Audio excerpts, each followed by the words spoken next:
Chapter number 2 हमने शुरू किया हुआ है और उसमें हम टॉपिक पढ़ चुके हैं discovery of electron, E/m value of electron and mass of electron. आज हम लेक्चर नंबर 9 की तरफ जा रहे हैं और इसमें दो टॉपिक हम कवर करने की कोशिश करेंगे। एक डिस्कवरी ऑफ प्रोटॉन और एक है डिस्कवरी ऑफ न्यूट्रॉन। ये आप मैट्रिक लेवल पे भी पढ़ के आते हैं, लेकिन एक दफ़ा हम इसको फिर भी गो थ्रू कर रहे हैं। सबसे पहले डिस्कवरी ऑफ प्रोटॉन, या इसी को पॉजिटिव रेज बोला जाता है या इसी को कैनाल रेज बोला जाता है। अगर आपसे कहा जाए कि प्रोटॉन किसने डिस्कवर्ड किया, तो गोल्डस्टेन ने प्रोटॉन को डिस्कवर्ड किया। तो हम ये याद रख सकते हैं, proton was discovered bye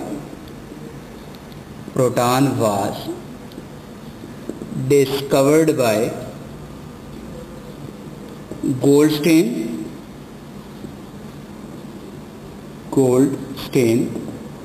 in 1886। Apparatus क्या था जी? Apparatus consist of discharge tube, जिसकी डायग्राम आपके सामने बनी हुई है। तो इसमें अपरेटस जो यूज हो रहा है, apparatus consist of discharge tube. Apparatus जो है इसमें डिस्चार्ज ट्यूब यूज होता है, लेकिन इस डिस्चार्ज ट्यूब में एक खास ख्याल रखना है कि इसमें जो कैथोड है वो परफोरेटेड है। Apparatus consist of discharge tube having perforated cathode,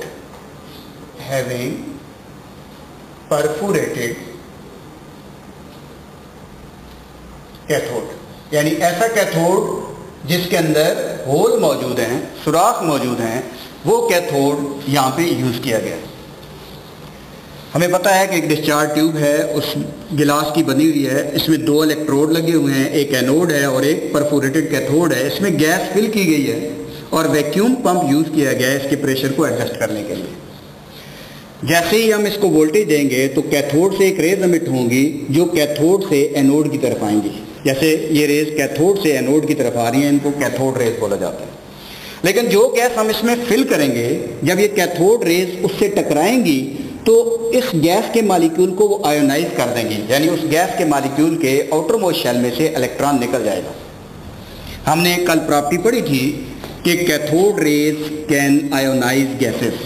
इसका मतलब है जैसे ही कैथोड रेज एमिट होंगी, जो भी गैस इसमें फिल होगी, चाहे वो हाइड्रोजन है, हीलियम है, कोई भी गैस फिल है, वो उससे टकराएंगी तो उसको आयनाइज कर देंगी और उसके आउटर मोस्ट शेल से इलेक्ट्रॉन निकल जाएंगे और पॉजिटिव रेज जो है वो बनना शुरू हो जाएंगे, एमिट होना शुरू हो जाएंगे। जैसे हाइड्रोजन गैस फिल करेंगे तो हाइड्रोजन से ये टकरा कर H पॉजिटिव आयन बनेंगे और साथ ही इलेक्ट्रॉन लॉस होगा। इन H पॉजिटिव आयन को एक नाम दिया जाएगा, इनको हम बोलेंगे प्रोटॉन। क्योंकि आपको पता है हाइड्रोजन में एक इलेक्ट्रॉन और एक प्रोटॉन होता है। जब उसमें से एक इलेक्ट्रॉन निकल जाएगा तो वो सिर्फ प्रोटॉन रह जाता है, इसलिए इसको प्रोटॉन बोलते हैं। अगर हम हीलियम गैस फिल करेंगे तो हीलियम के आउटर मोस्ट शेल में दो इलेक्ट्रॉन है, जब हीलियम से दो इलेक्ट्रॉन निकल जाएंगे H पॉजिटिव 2 बन जाएगा, प्लस 2 इलेक्ट्रॉन लॉस हो जाएंगे। हीलियम न्यूक्लियाई को अल्फा पार्टिकल्स कहते हैं, इसको हम नाम देंगे अल्फा पार्टिकल्स। इस तरीके से हमें पता चला कि जो कैथोड रेज होती हैं वो गैस मॉलिक्यूल से टकराती हैं और गैस मॉलिक्यूल से टकराने के बाद वहाँ से एक नई रेज एमिट होती हैं जिनके ऊपर पॉजिटिव चार्ज होता है, इसलिए इनको पॉजिटिव रेज बोला जाता है। इनको कैनाल रेज भी बोलते हैं। इनको कैनाल रेज इसलिए बोलते हैं क्योंकि ये कैथोड जो है वो परफोरेटेड है। जैसे ही उसमें से गुजरती हैं तो जो हमारे पास कैथोड की बैक साइड है उस पर ग्लो आता है और वो ग्लो जो रोशनी है वो पॉजिटिव रेज की वजह से है, तो होल से पास होने की वजह से इनको हम कैनाल रेज का नाम भी देते हैं। Positive rays are called canal rays because they are pass through the hole of cathode. ये कैथोड के होल में से पास होके उसके एंड पे जाके, उसकी बैक साइड पे जाके ग्लो देती हैं, जिससे ये पता चलता है कि कोई और रेज भी इसमें एमिट हो रही हैं और वो हमारे पास है पॉजिटिव रेज। पॉजिटिव रेज हमारे पास जैसे हाइड्रोजन की केस में प्रोटॉन है, हीलियम के केस में अल्फा पार्टिकल्स हैं। अब हम पॉजिटिव रेज की प्रॉपर्टीज पढ़ने जा रहे हैं। Properties of positive raise, properties of positive raise. Properties of positive raise में अगर हम देखें तो चंद प्रॉपर्टीज हमारी बुक में जो मेंशन है उनमें से एक प्रॉपर्टी ये है, they travel in a straight line. Positive rays they travel in a straight line opposite to the cathode rays. ये स्ट्रेट लाइन ट्रेवल करती हैं और opposite to the cathode rays travel करती हैं, या ये भी हम लिख सकते हैं कि they travel in a straight line perpendicular to the anode surface. देखो ये एनोड सरफेस है, उसके परपेंडिकुलर ये जा रही है। They travel in a straight line opposite to the cathode rays या perpendicular to the anode surface. एक तो ये पॉइंट है इसका। सेकंड इसकी प्रॉपर्टी क्या है? एक तो पता चला कि ये स्ट्रेट लाइन में ट्रेवल करती है। दूसरा पॉइंट इसका क्या है? दूसरा पॉइंट ये है कि इन रेज को जब इलेक्ट्रिक फील्ड में से पास कराया जाता है तो ये नेगेटिव पोल की तरफ बेंड होती है।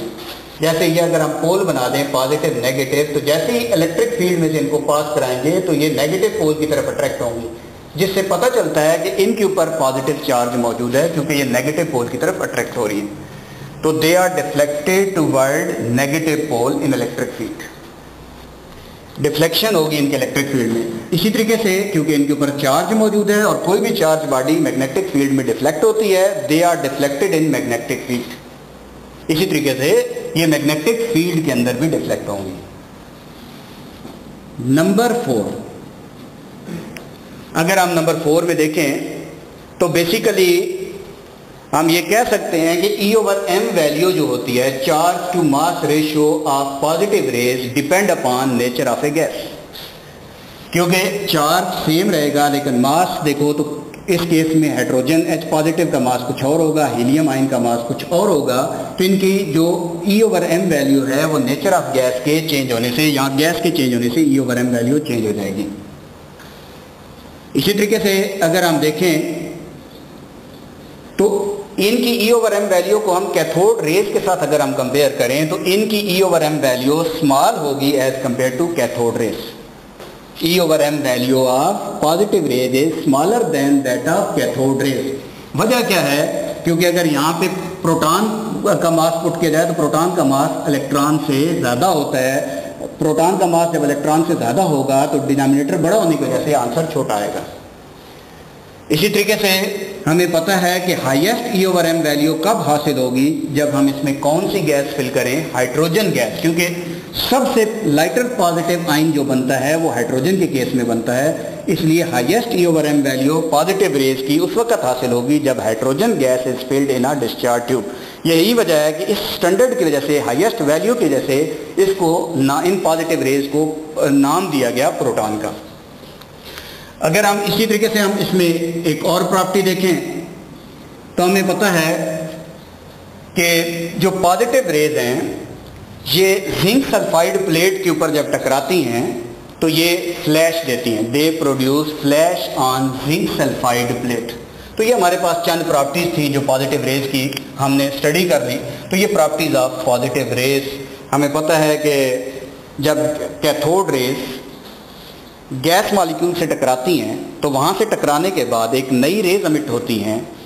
उन रेज को हम पॉजिटिव रेज या कैनाल रेज कहते हैं। इनको एनोड रेज नहीं कह सकते। बहुत सारी की बुक में ये गलत लिखा होता है एनोड रेज, क्योंकि ये एनोड से एमिट नहीं होती। जैसे मैं आपसे कहूँ, in discharge tube experiment negative rays are called cathode rays but positive rays are not called anode raise.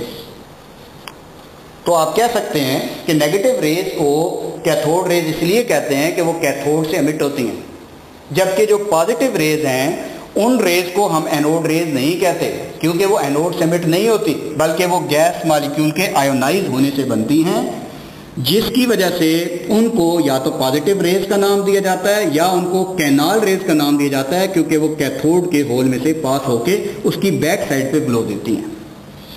इसी तरीके से हमें प्रॉपर्टीज इनकी चंद जो है वो हमें याद हो गई, एक दफ़ा गो थ्रू कर दी है आपकी प्रॉपर्टीज। नेक्स्ट हम डिस्कवरी ऑफ न्यूट्रॉन की तरफ जा रहे हैं। Discovery of neutron. बच्चों, इसमें डिस्कवरी ऑफ न्यूट्रॉन में जब इलेक्ट्रॉन और प्रोटॉन की डिस्कवरी हो गई थी और इनकी प्रॉपर्टीज तकरीबन स्टडी हो गई थी 1895 तक, तमाम प्रॉपर्टीज इलेक्ट्रॉन प्रोटॉन की जो है वो स्टडी हो गई थी, तो ख्याल यही था कि एक एटम जो है वो न्यूट्रल इसलिए होता है कि उसमें इलेक्ट्रॉन है, उस पर नेगेटिव चार्ज है, प्रोटॉन है, उस पर पॉजिटिव चार्ज है, तो एक एटम के अंदर दो ही चीज़ें होती हैं। ये कंसेप्ट शायद 1895 तक प्रॉपर्टीज कंप्लीट होने के बाद बन चुका था, लेकिन कुछ एलिमेंट के एटॉमिक मासेस एक्सप्लेन होना मुश्किल हो रहे थे। जैसे एल्युमिनियम है, इसका एटॉमिक मास आपको पता है एटॉमिक नंबर 13 होता है और एटॉमिक मास 27 होता है। अगर इसमें इलेक्ट्रॉन देखें तो 13 है, प्रोटॉन देखें तो वो भी 13 है, तो एटॉमिक मास अगर इन दो चीज़ों का सम होता तो फिर इसको 26 होना चाहिए था। इसका मतलब कोई ना कोई और चीज़ इसमें मौजूद है। ये बात रदरफोर्ड ने 1920 के अंदर कर दी थी, लेकिन उसकी बात पे कोई यकीन नहीं कर रहा था कि इसके अंदर कोई एक ऐसी चीज़ मौजूद है, न्यूट्रल पार्टिकल मौजूद है जिसका वजन नियरली इक्वल टू यानी स्लाइटली ज़्यादा है प्रोटॉन से, वो चीज़ न्यूट्रल है। और 1932 के अंदर एक साइंटिस्ट जेम्स चैडविक जिसको हम कहते हैं, उसने इसको प्रूव कर दिया, डिस्कवर्ड कर दिया, और 1935 के अंदर इस साइंटिस्ट को नोबेल प्राइज़ भी दिया गया। तो अगर मैं आपसे कहूँ कि हमारे पास जो न्यूट्रॉन है ये किसने डिस्कवर्ड किया, तो न्यूट्रॉन वाज डिस्कवर्ड बाय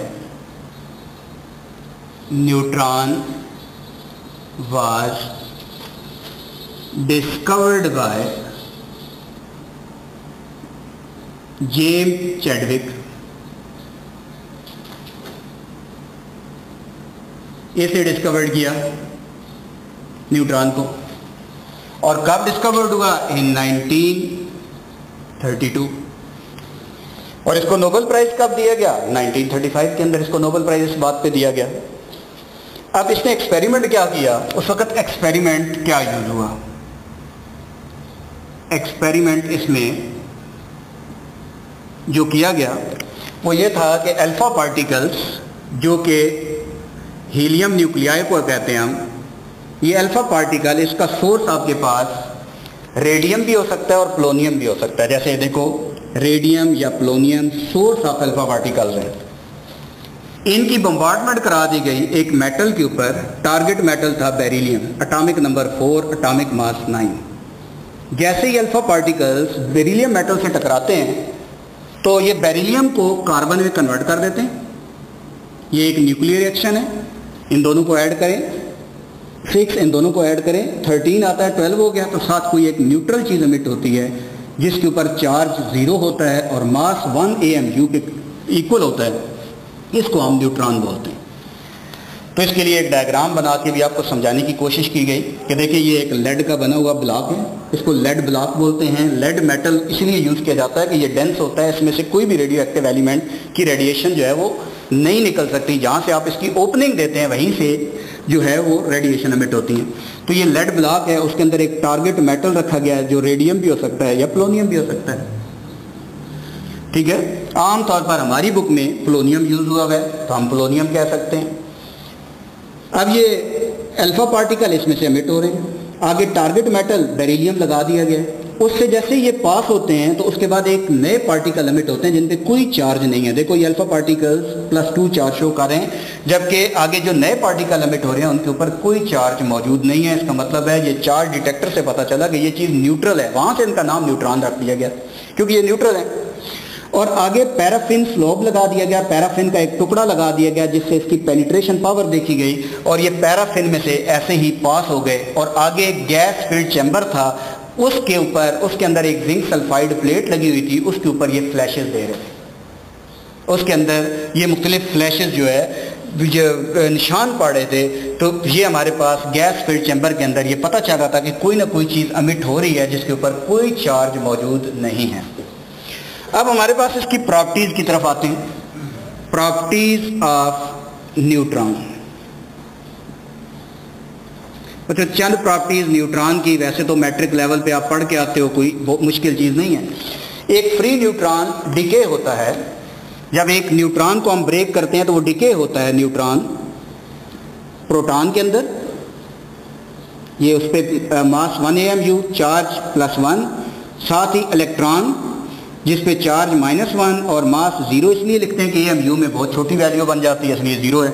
और साथ ही एक चीज़ और एमिट होती है जिसके ऊपर चार्ज 0 है और मास इलेक्ट्रॉन के बराबर होता है, लेकिन हम AMU में क्योंकि वैल्यू बहुत छोटी हो जाती है इसलिए 0 लिखते हैं, इसको न्यूट्रिनो बोलते हैं। तो एक फ्री न्यूट्रॉन डिके होता है प्रोटॉन में, इलेक्ट्रॉन में और न्यूट्रिनो में। अगर इनके आप बॉटम ऐड करें +1 -1 0 तो आंसर 0 आएगा, 1 + 0 + 0 तो 1 आ जाएगा। तो इसका मतलब न्यूक्लियर रिएक्शन कोई भी चेक करना हो तो इस तरीके से आप चेक कर सकते हैं रिएक्टेंट प्रोडक्ट के लिहाज से। दूसरा पॉइंट क्या है, क्योंकि ये न्यूट्रल होते हैं, they can not ionise gases, ये गैसेस को आयोनाइज नहीं कर सकते, they can not ionise gases. तीसरा पॉइंट, क्योंकि ये न्यूट्रल है, they are not deflected in electric and magnetic field, ये इलेक्ट्रिक और मैग्नेटिक फील्ड में डिफ्लेक्ट भी नहीं होते। चौथा पॉइंट अगर हम देखें तो ये they produce flashes on zinc sulphide plate, ये जिंक सल्फाइड प्लेट पे फ्लैशेस ये भी देते हैं। नंबर 5 अगर हम देखें, न्यूट्रॉन दो तरह के होते हैं, एक वो न्यूट्रॉन जिनकी एनर्जी 1.2 मेगा इलेक्ट्रॉन वोल्ट के बराबर होती है या ग्रेटर होती है, उनको कहते हैं फास्ट न्यूट्रॉन, और एक वो न्यूट्रॉन होते हैं जिनकी energy less than 1 electron volt होती है, उनको कहते हैं स्लो न्यूट्रॉन। इसलिए न्यूट्रॉन दो तरह के हैं, एक फास्ट न्यूट्रॉन और एक स्लो न्यूट्रॉन। फास्ट न्यूट्रॉन वो होते हैं जिनकी एनर्जी 1.2 मेगा इलेक्ट्रॉन वोल्ट या से ग्रेटर हो, और स्लो न्यूट्रॉन वो होते हैं जिनकी energy less than 1 electron volt हो। और हमें पता है कि न्यूक्लियर फिशन रिएक्शंस के अंदर slow neutron are more affected than fast neutron, slow neutron ज़्यादा अफेक्टिव होते हैं as compare to fast neutron, क्योंकि बेसिकली ये न्यूक्लियस के अंदर ज़्यादा टाइम तक स्टे करते हैं और न्यूक्लियस की बम्बार्डमेंट ज़्यादा करते हैं। इसी तरीके से अगर हम देखें तो एक जो फास्ट न्यूट्रॉन है, जब ये टकराता है नाइट्रोजन से तो उसको कन्वर्ट कर देता है, ये इस नाइट्रोजन से जैसे ही टकराएगा तो इसको बोरोन में कन्वर्ट कर देगा, बोरोन में कन्वर्ट कर दिया और साथ ही अल्फा पार्टिकल एमिट हुआ। आपने चेक करना है कि रिएक्शन ठीक है या नहीं, इन दोनों को सम करें 15, इन दोनों को सम करें 15, इधर सम करें 7, इधर भी इनको सम करें 7 है। तो एक हमारे पास फास्ट न्यूट्रॉन जब नाइट्रोजन से टकराता है तो कौन से पार्टिकल एमिट होते हैं? अल्फा पार्टिकल्स एमिट होते हैं, अल्फा पार्टिकल्स एमिट होते हैं।